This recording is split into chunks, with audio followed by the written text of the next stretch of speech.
welcome to all the books, movies, and TV shows I've watched this summer, reviewed. Off the hook, but the phone never rang. Beast on the beats, no claws, no fangs. It's been so long since I talked about the things I've read and watched. I'm bursting to discuss them. You guys, I read 5 books this summer. I know I'm holding 3, but 2 of them are on my Kindle app, and I cannot find their physical beings. Let's get right into it. The first movie I saw was yesterday, All Me Troubles, which is about this guy who's a musician, and one day he wakes up and nobody else remembers the Beatles other than him. So he starts releasing Beatles songs and then he blows up. This is a Richard Curtis film, and I was expecting it to be a little more rom-com-y, but it's not. This is like a heartfelt story about a musician that has a little bit of a love story running through it. I loved all the Beatles stuff, but because I really wanted more rom-com-y stuff in it, I'm gonna give it a B+. I read King of Scars finally in July, which is Lee Bardugo's newest Grishaverse release. It's about Nikolai dealing with the aftermath of Darkling in Rovka. I enjoyed it, but I feel like it was kind of marketed wrong to me because I thought it was going to be something that it wasn't. We get a lot of Zoya in this book, which I loved. She was my favorite part of this. While we get some of Nikolai, he's not the main focus. We also get a lot of Nina in this book, and Nina's storyline is completely separate from Nikolai and Zoya's storyline, and I really wanted them to come together, but I guess there's more books coming in this vein, and hopefully their storylines will intertwine eventually, but because they didn't come together in this book, I kind of felt a little less excited at the end. On the Grishaverse scale, it's probably my second to least favorite of the books. I saw Toy Story 4! I didn't love it. You know, I have this weird thing where I love Pixar movies, and I don't really like Toy Story. I feel no connection to the toys, and I don't know why. I mean, yes, I cried in Toy Story 3, and I cried in this movie, because I don't know, some nostalgic thing makes me cry when I watch Toy Story movies, because I've been watching them from the very beginning in the theaters when I was 6 years old or something. I just don't like the characters that much. This particular Toy Story story felt so much smaller than the other 3. It wasn't really an ensemble piece, it was all about Woody. It's probably my least favorite Toy Story movie. I'm gonna give it a B-. What else did I read? I reread Looking for Alaska, which was our August Booksplosion book of the month in preparation for the Looking Alaska miniseries that's coming out in HULU in October. I have a full book talk about Looking for Alaska if you want to discuss that with me. I will link it in the description below. I saw Crawl back in July. Crawl is a horror thriller, but I'd call it more of a thriller. About a hurricane in southern Florida. This girl can't get a hold of her father, so instead of evacuating, she goes to her father's house. She finds him knocked out in the crawl space under the house. And as she's trying to get him out, an alligator attacks her because there's an alligator in the crawl space. And it was just so much fun. It was like Jaws, except with alligators. And so it's them trying to get out of this crawl space with these alligators in there, and slowly the water level's rising. It was crazy, and I loved it. I'm gonna give it an A-. Once Upon a Time in Hollywood! Quentin Tarantino's 9th film. It was basically a love letter to 1960s Hollywood. It didn't have that overarching Tarantino storyline where there are things that come full circle. It was just like a snapshot. Brad Pitt is fantastic. Leonardo DiCaprio is fantastic. And they have so many great scenes, but nothing like overall connects. And it's worth watching because of that. There are so many great parts. There's an amazing end sequence. I had a great time. I just wasn't satisfied with the overall film of it. I thought Margot Robbie was gonna have like an actual role in the film, and I kept waiting for her story to tie into everyone else's, but she was just representing Sharon Tate in the Manson murders, which I didn't know anything about prior to this. And then I went and researched them afterward, and I was like, wow, you know, I would have liked this better and been more ready for the film had I known about this. I'm gonna give it an A-. I know that seems high for something that I didn't think was that great, but it was still Quentin Tarantino, and it was still like really good. Brad Pitt's character. I wanted to dig deeper into that. Brad Pitt's character was so interesting,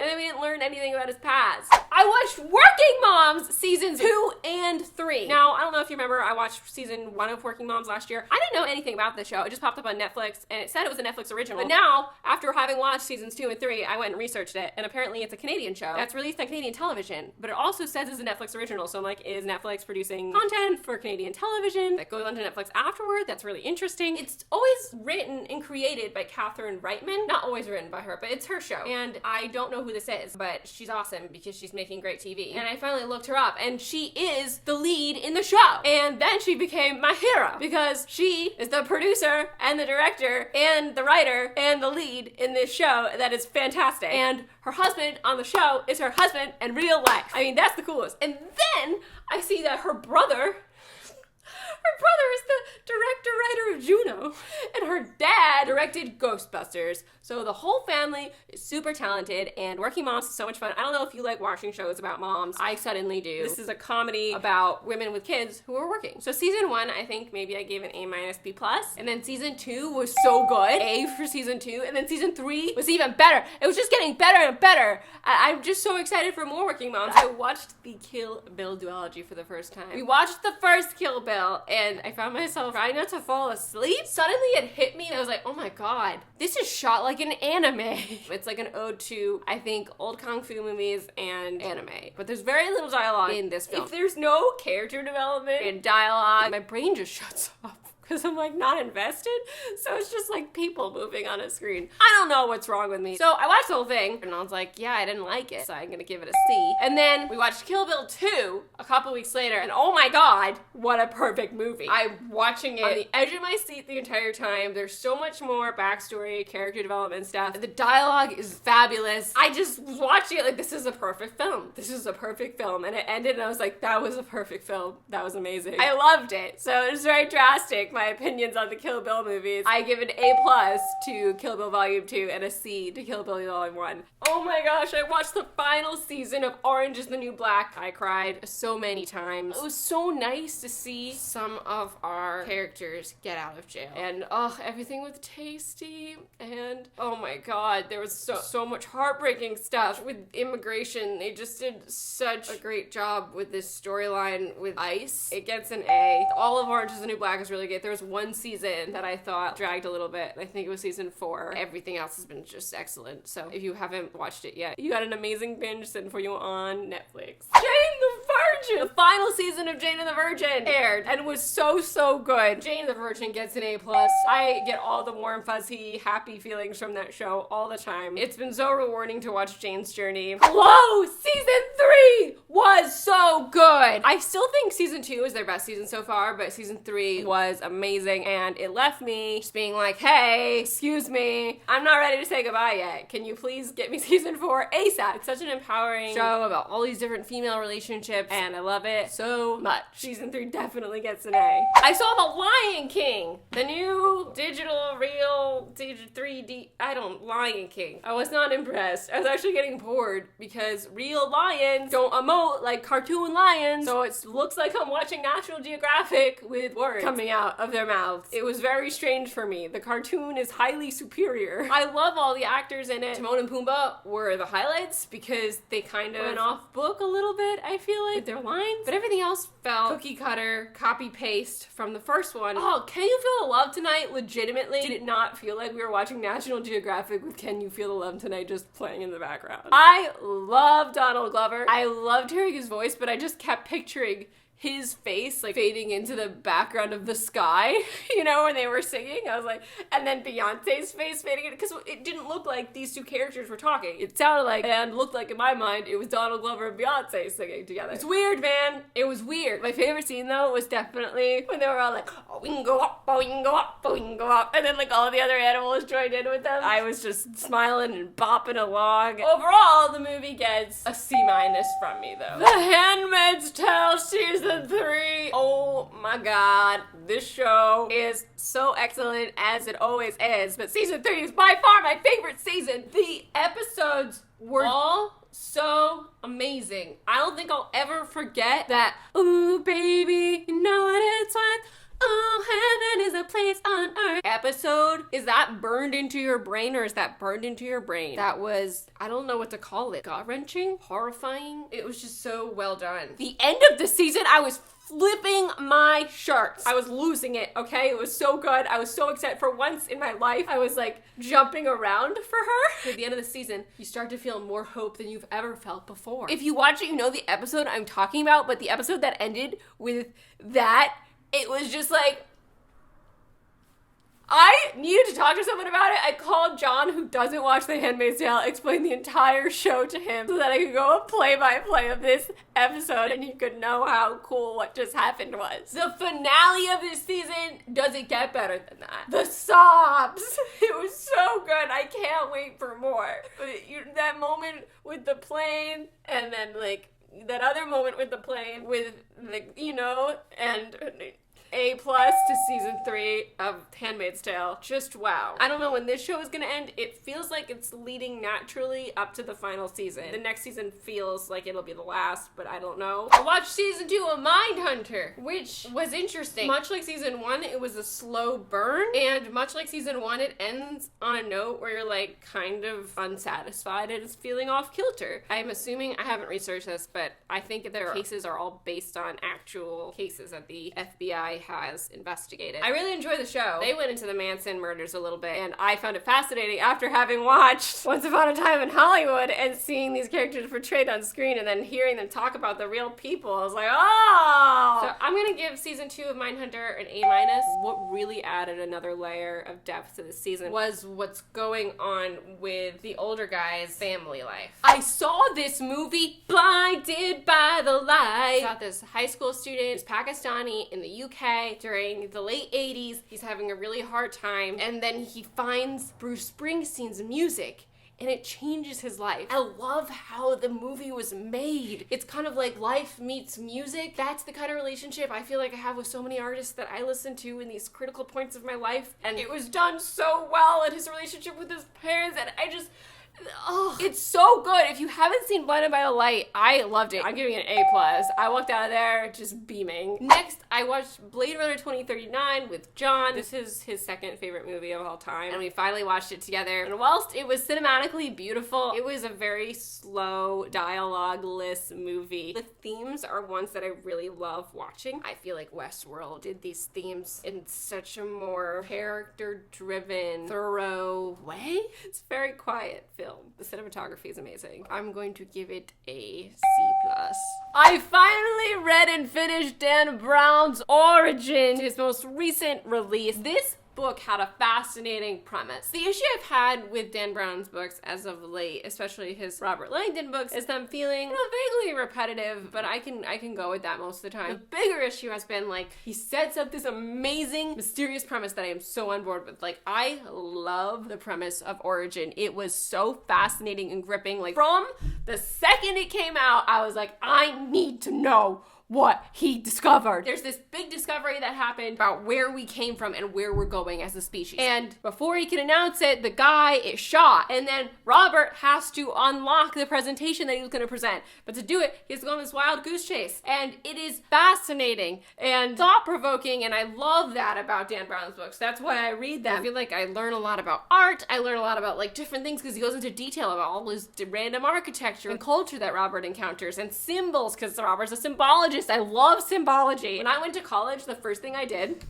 was look for a symbology course, and they had none. And I was very, very upset. I was like, where's my Robert Langdon? Where is he? I wanted to take his class. If you've never read Dan Brown, his best book is Angels and Demons, and very close to that is The Da Vinci Code. Digital Fortress is really fun, even though I predicted the end. It's fun to try to predict the end, but when you're right, it kind of makes it less exciting. I really enjoyed Deception Point, but that one was his longest. This was so much faster than I thought it was going to be. The reveal in Origin, the more I thought about it, the more I enjoyed it. My least favorite Dan Brown book, where I feel like it was so good leading up to the reveal, and then the reveal was like, huh? What did we do all this for? Was The Lost Symbol. And that was the one that I was maybe the most excited for because it was the first new book after I had discovered Dan Brown. I always enjoy his books. I just have not enjoyed one like Angels and Demons since I read that one. That's by far my favorite. It's one of my favorite books of all time. I wanted to include it in my favorite standalones of all time video, but it's not exactly a standalone. They are technically all standalones, but since Robert Langdon is the lead character in all of them, they're not. I also watched the Netflix film Falling in Love one night where I was feeling just like down. Everything like tries a little bit but doesn't get quite there. I really thought that the lead guy in this film was Alex Pettyfer for like the first 50 years, and then I googled because I was like, it doesn't really look like him though, but it looks like him. It's not him. It's some other guy that's his doppelganger. I was like, it's weird that Alex Pettyfer would do this movie. Like, it wants to get there, and the lead, I think, is Christina Milian, and she does a great job with what she has. But just the meat of a story isn't there. They try to make things a thing that aren't enough to be a thing. It's just almost there. Almost got there. And I enjoyed myself watching it because I was kind of like at moments, and there were moments that I was like, it